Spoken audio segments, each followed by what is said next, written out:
Hello, everyone, and welcome back to English with SMG. I'm Sam. And I'm Lisa. Hi, everyone.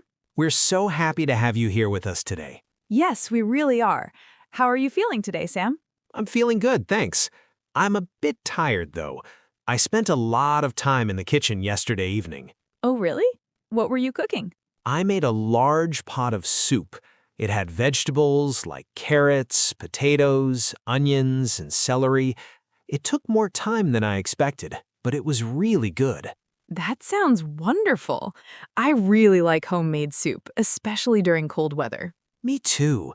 There's something nice about eating a warm bowl of soup, right? There really is.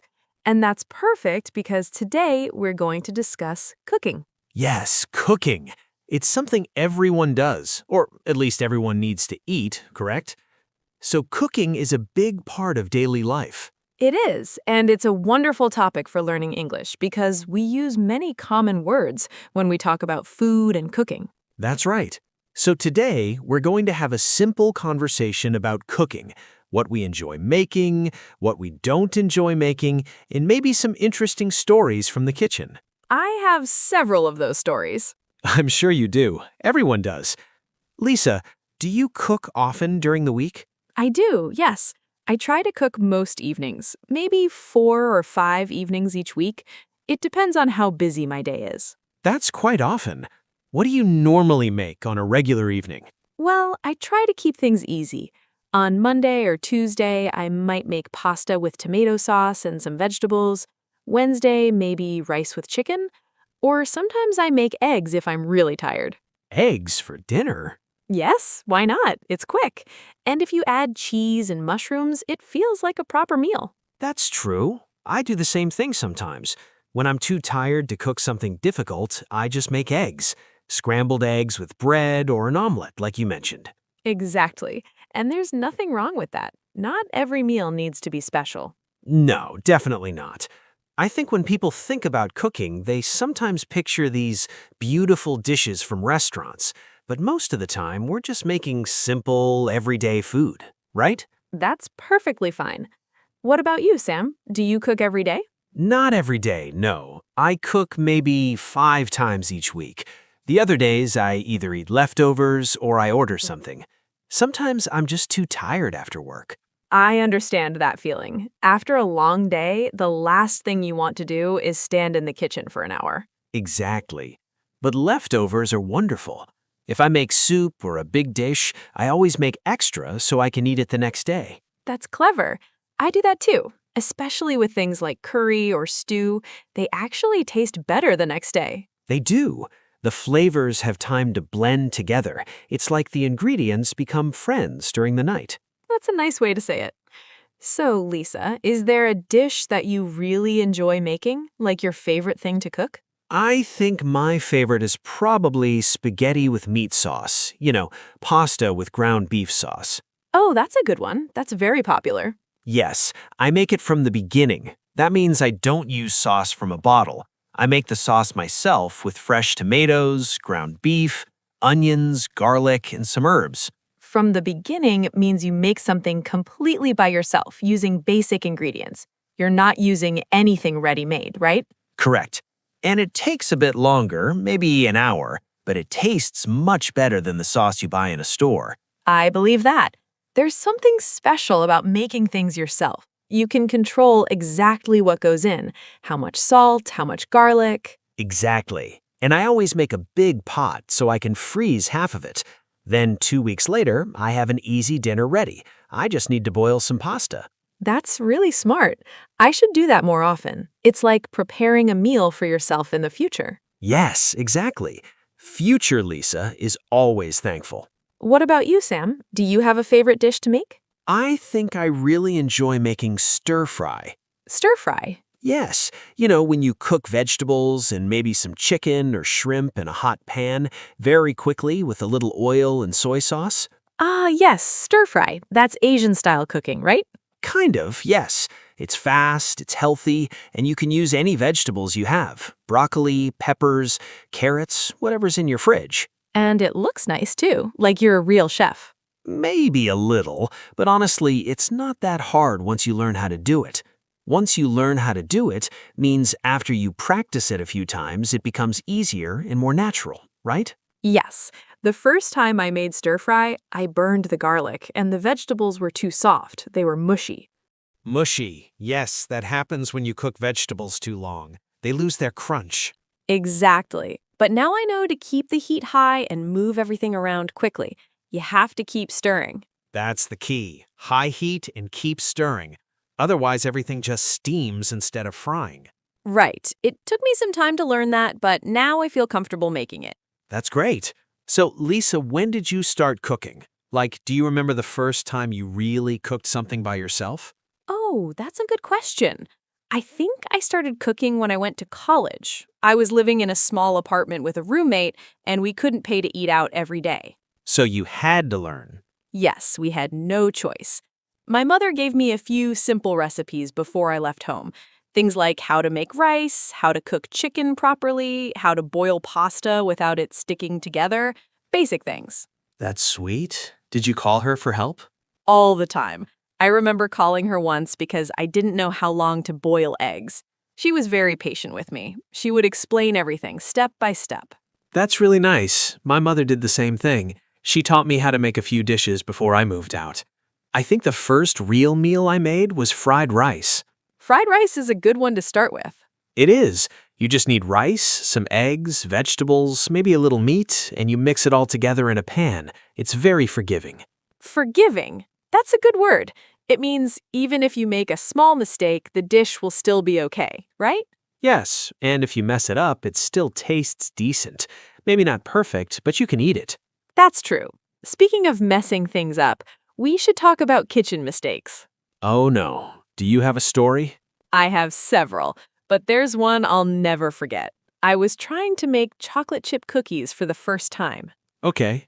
I followed the recipe exactly, or at least I thought I did, but when I took the cookies out of the oven, they were completely flat and hard, like little brown circles. Oh no. What happened? I used salt instead of sugar. I picked up the wrong container. Oh no, that's terrible. It was. They were so salty we couldn't eat them. I had to throw the whole batch away. That must have been frustrating. It was. I felt like I wasted all that time and all those ingredients. But you learn from mistakes, right? Now I always check the ingredients before I add them, just to be sure. That's smart. I have a similar story. I was trying to bake a cake for my brother's birthday. Oh, what happened? I followed the recipe exactly, or at least I thought I did. But when I took the cake out of the oven, it was completely flat, like a pancake. It didn't rise at all. What went wrong? I forgot to add baking powder. Baking powder is the ingredient that makes cakes rise. Makes them soft and tall. Without it, the cake just stays flat. Ah, so it was like a very thick, heavy thing. Exactly. It tasted fine, but it looked terrible. My brother laughed when he saw it. At least he had a sense of humor about it. He did, and we ate it anyway. It was more like a very thick cookie. We put some frosting on top and pretended it was supposed to look like that. That's a good attitude. I think everyone has a story like that. I once made soup and I added way too much salt.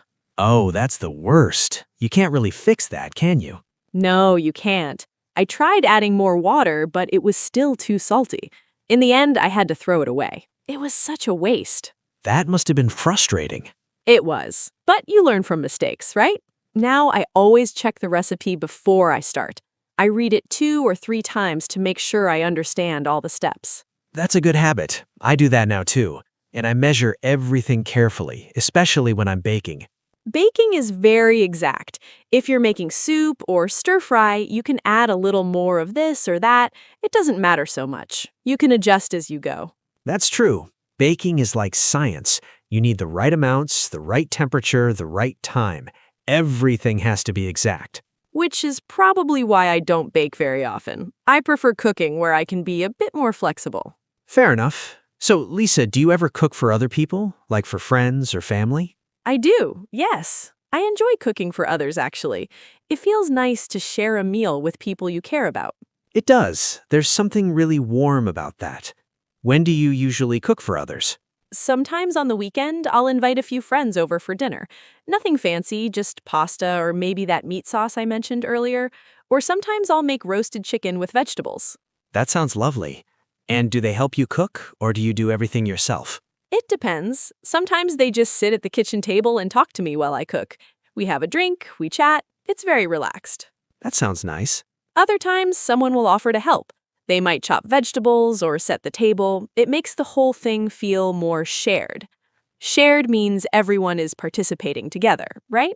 Yes, it's not just about the food, it's about the whole experience of being together. Exactly. I like when people help. It makes cooking feel less like work and more like spending time together. Exactly. It becomes an activity we do together, not just something I do for them. Right. I remember when I was younger, my whole family would meet together on Sundays. Meet together means we would gather and spend time together, usually at my parents' house. That sounds lovely. It was. And my mother would cook a big lunch, roasted chicken, potatoes, salad, vegetables, everything. The table would be completely full of food. What was your favorite dish that she made? Probably her roasted potatoes. She would make them crispy on the outside and soft on the inside. I still haven't figured out how she does it so perfectly. Some things are like magic, aren't they? My father makes the best scrambled eggs, and I've tried to copy him so many times, but mine never taste quite the same. Maybe it's not just about the method. Maybe it's about the memories and the feeling that makes the food taste special. That's a nice thought. I like that. And sometimes my father would help my mother in the kitchen. They would talk and laugh, and we could smell the food cooking. It made the whole house feel warm. Those are special memories. They are. And now when I cook for my own family or friends, I think about those Sunday lunches. It's not just about eating. It's about being together, sharing stories, laughing. I completely agree. Food brings people together in a way that nothing else really does. It really does. Even if the food isn't perfect, people appreciate the effort you made. That's true. I think people care more about the thought and the time you spent, not whether the sauce is exactly right or whether the chicken is perfectly seasoned. Exactly. It's the gesture that matters. Right. So, Sam, if someone is listening right now and they don't cook very much, what would you say to them? What advice would you give? I would say just start with something small. You don't need to make a fancy meal. Pick one simple dish and try it. Like what? Maybe scrambled eggs and toast for breakfast, or boiled pasta with butter and cheese, something that only has a few ingredients and a few steps. And once they feel comfortable with that, then they can try something a little more complicated. Yes, maybe add some vegetables to the pasta, or make a simple tomato sauce with canned tomatoes, garlic, and olive oil. Step by step. That's a good approach. Exactly. You learn slowly, gradually, and the more you cook, the more confident you become. That's really good advice. I think many people are afraid to try because they think they'll make mistakes.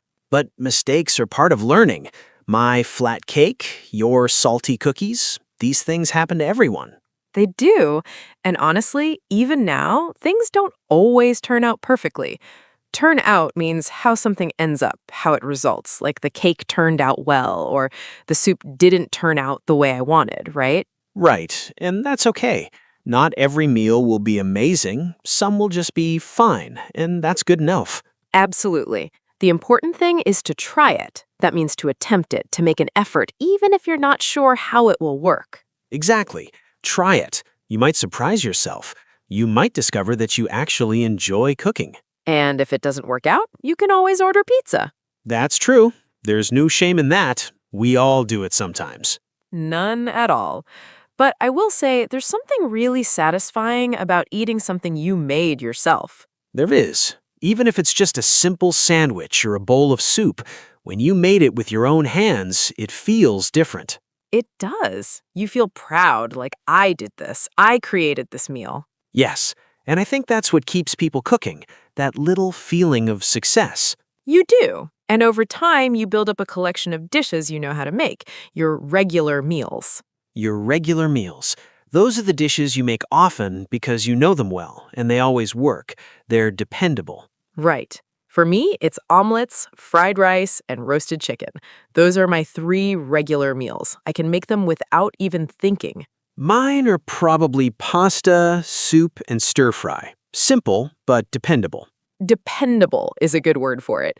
You know what you're getting. There are no surprises. Exactly. And once in a while, maybe once a month, I'll try something new, a recipe I saw online, or something a friend told me about. Once in a while means occasionally, not often. Maybe once every few weeks or once a month, right? Yes, I don't try new recipes all the time, but once in a while, it's fun to experiment. It keeps things interesting. Same here. Last month, I tried making homemade pizza for the first time. Oh, how did it go? It was actually pretty good. The dough was a bit difficult to work with, but the taste was great, much better than I expected. That's wonderful. See? You never know until you try. Exactly. And sometimes those experiments become new favorites. Now I want to make pizza again and try different toppings. That's the spirit. That's exactly the attitude people should have about cooking. I agree. It should be fun, not stressful. Right. It's not a test. You're not being graded. You're just making food to eat and enjoy. Exactly. And even professional chefs make mistakes. They burn things, they add too much salt. It happens to everyone. That's a good point. Nobody's perfect, not even the people who cook for a living. No, so we shouldn't expect perfection from ourselves, especially when we're just learning. Absolutely. Be patient with yourself. That's important. It is. So I think the message we want to share today is pretty simple. What's that? Cooking doesn't have to be perfect. It doesn't have to be complicated. Just start with something small. Be patient with yourself and enjoy the process. I love that. Enjoy the process. It's not just about the final dish.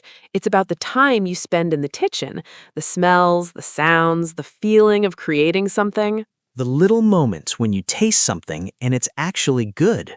Yes, that moment is the best. When you take that first bite and you think, hey, this is actually pretty delicious. It really is. It makes all the effort worth it. It does.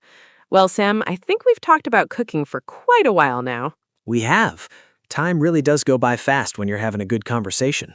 It does, and I hope everyone listening enjoyed this conversation too. I hope you found it helpful and maybe even inspiring. I hope so too. And maybe you'll try cooking something new this week. That would be wonderful. It doesn't have to be anything big, just something small, something you feel like making. Even if it's just a simple pasta dish or a bowl of soup. Exactly. Start small and see how it goes. And if you do cook something, we'd love to hear about it. We would. You can leave a comment and tell us what you made or tell us about your favorite dish to cook. Or maybe share a funny kitchen mistake story. We love reading your comments. It helps us feel connected to you, and it helps us understand what topics you're interested in. It really does. So please share your thoughts with us. We read every comment. And if you enjoyed this episode, please subscribe to English with SMG. Yes, subscribe so you don't miss our future conversations. We have so many more topics we want to discuss with you. Next week, we might talk about shopping or hobbies or travel. Lots of interesting conversations coming up. And if you found this helpful, give it a like. It helps other people find us too, which means more people can improve their English. Thank you so much for spending this time with us today. It really means a lot to us that you're here. Thank you. We really appreciate you being here and listening to us talk. Take care of yourself, and we'll talk to you again very soon. Until next time, happy cooking. Happy cooking, everyone, and happy learning. Goodbye.